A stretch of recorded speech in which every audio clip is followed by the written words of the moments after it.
ஆயிரம் கேள்விகளோடு அநேக குழப்பங்களோடு இருக்கிற உங்கள் மத்தியிலே வருத்தத்திலிருந்தும் பலவீனமான சூழ்நிலையிலும் கர்த்தர் உங்களை வெளியே கொண்டு வந்திருப்பாங்க என்பதை நான் விசுவாசிக்கிறேன். இன்றைக்கு ஒரு வார்த்தையின் மூலியமாய் கர்த்தர் உங்கள் மத்தியிலே பேசுகிறாங்க. திகிலோடு பயத்தோடு இருள் சூழ்ந்த சூழ்நிலையில் இருக்கிற உங்கள் மத்தியிலே கர்த்தர் இந்த வார்த்தையை பேசுகிறாங்க. இந்த வார்த்தை என்னோடு இடைப்பட்ட வார்த்தை, என்னோடு பேசின வார்த்தையை தான் நான் உங்களோடு பேசுகிறேன்.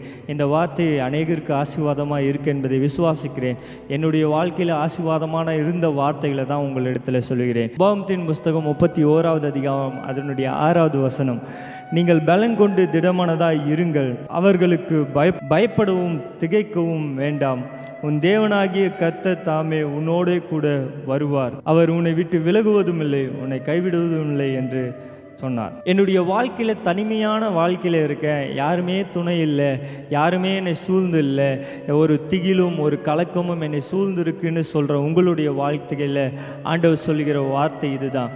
அவர் உங்களோடு இருக்கிற தேவன், அவர் உங்களை விட்டு விலகுவதும் இல்லை, கைவிடுவதும் இல்லை. அவர் எந்தெந்த சூழ்நிலையில் உங்களை விட்டு விலகுவதில்லை அப்படின்னா, உங்கள் பலவீனமான சூழ்நிலையில், உங்கள் வருத்தப்படுகிற சூழ்நிலையில், இருளான சூழ்நிலையில், கலக்கமான சூழ்நிலையில் அவர் உங்களை விட்டு விலகுவதும் இல்லை என்கிற வார்த்தை சொல்லுகிறது. இந்த இடத்துல ஒரு ரகசியமான வார்த்தை என்ன தெரியுமா? அவர் உங்களோடு இருக்கிறார். இந்த இடத்துல வசனம் சொல்லுகிறது, உன் தேவனாகிய கர்த்தர் தாமே உன்னோடே வருவார். அவர் உங்க கூட தான் வருகிறார். அவர் நீங்க எங்க போனாலும் அவர் உங்களோட தான் வருவார். அதனால தான் வசனம் சொல்லுகிறது 23வது சங்கீதத்தில், என் ஜீவனுள்ள நாளெல்லாம் நன்மையும் கிருபையும் என்னை தொடரும் அப்படின்ற வசனத்தை அந்த சங்கீதக்காரன் எழுதுகிறார். அதை உணர்ந்து கொண்டவர்களுடைய வாழ்க்கையில கண்டிப்பாக அவர் தொடர்ந்து வருகிறார் என்பதை தெளிவாய் புரிந்து கொள்ளலாம். நான் எங்கே போனாலும் சரி, நான் வேலை செய்கிற இடமா இருந்தாலும் சரி, ஊழிய பாதையாக இருந்தாலும் சரி, தனிப்பட்ட வாழ்க்கையாக இருந்தாலும் சரி, என் பிள்ளைகள் வாழ்க்கையாக இருந்தாலும் சரி, அவர் என்னோடே கூட வருவார் என்கிறதை விசுவாசிக்கிறவருடைய வாழ்க்கையில் நன்மையான காரியம் நடக்கும் என்பதை நான் உங்கள் மத்தியில் சொல்லுகிறேன். வேதத்தில் ஒரு 3 மனிதர்கள் இருந்தாங்க, சாத்ராக், மேஷாக், ஆபேத்நேகோ அப்படின்ற 3 பேர். அவர்களுக்கு முன்னாடி ஒரு மிகப்பெரிய சிலை இருந்தது. அந்த சிலையை வணங்கணும் அப்படின்னு ராஜாவுடைய கட்டளை இருந்தது. ஆனால் இவர்கள் தைரியமாக சொன்னார்கள், நாங்கள் வணங்க மாட்டோம் அப்படின்னும் போது இவர்கள் 3 பேரையும் தூக்கி அக்கினியில் போடுறாங்க. நான் இந்த எக்ஸாம்பிளை ஏன் சொல்கிறேன்னா, கர்த்தர் உங்களோடு இருக்கிறார் என்பதை உணர்ந்து கொள்ள வேண்டும். சாத்ராக், மேஷாக், ஆபேத்நேகோவுடைய வாழ்க்கையில் கர்த்தர் எங்களோடு தான் இருக்கிறார். நீ அக்கினியில் தூக்கி போட்டாலும் பரவாயில்ல, எங்களுக்கு வருத்தமான சூழ்நிலையாக இருந்தாலும் சரி, பலவீனமான சூழ்நிலையாக இருந்தாலும் சரி, கர்த்தர் எங்களோடு தான் இருக்கிறார் என்பதை எங்களுடைய வாக்குத்தத்தமான வசனங்கள் இருக்குன்னு பிடிச்சு கொண்டு அந்த நெருப்பில் போடுறாங்க. அந்த நெருப்பில் போடும்போது அங்கே போடப்பட்டவர்கள் 3 பேர், ஆனால் ராஜா பார்த்தது 4 பேர். நம்முடைய வாழ்க்கையில் நம்ம தனியாக இருக்கிறது போல தான் தெரியும், நம்முடைய வாழ்க்கையில் தனிமையான சூழ்நிலையாக இருக்கிற மாதிரி தான் தெரியும். ஆனால் என்னோடு கூட ஒருவர் இருக்கிறார், என்னோடு கூட ஒருவர் நடக்கிறார் என்கிற தைரியத்தோடு நடங்க.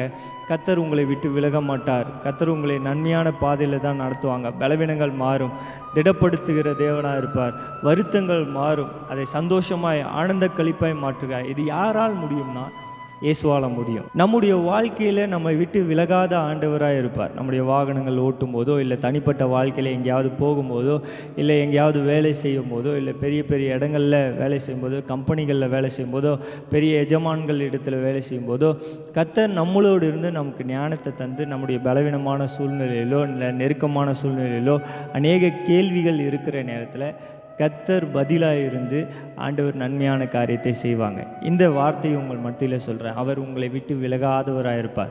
அவர் உங்களை விட்டு விலகாத தேவனாக இருப்பார். அவரை சார்ந்து கொள்ளுங்கள், அவரை பிடித்து கொள்ளுங்கள். உங்கள் தனிமையான சூழ்நிலையில், உங்கள் வருத்தமான சூழ்நிலை, பலவீனமான சூழ்நிலையில் யாருமே இல்லைன்னு நினைக்கிற நேரங்களில் அவரை பிடித்து கொள்ளுங்கள்.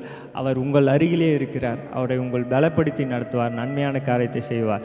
இந்த வார்த்தைகளை கர்த்தர் ஆசீர்வதித்து நடத்துவாங்க. இன்னைக்குரிய வேலைகளை செய்யுங்க, கர்த்தர் உங்களை ஆசீர்வதித்து நடத்துவாங்க.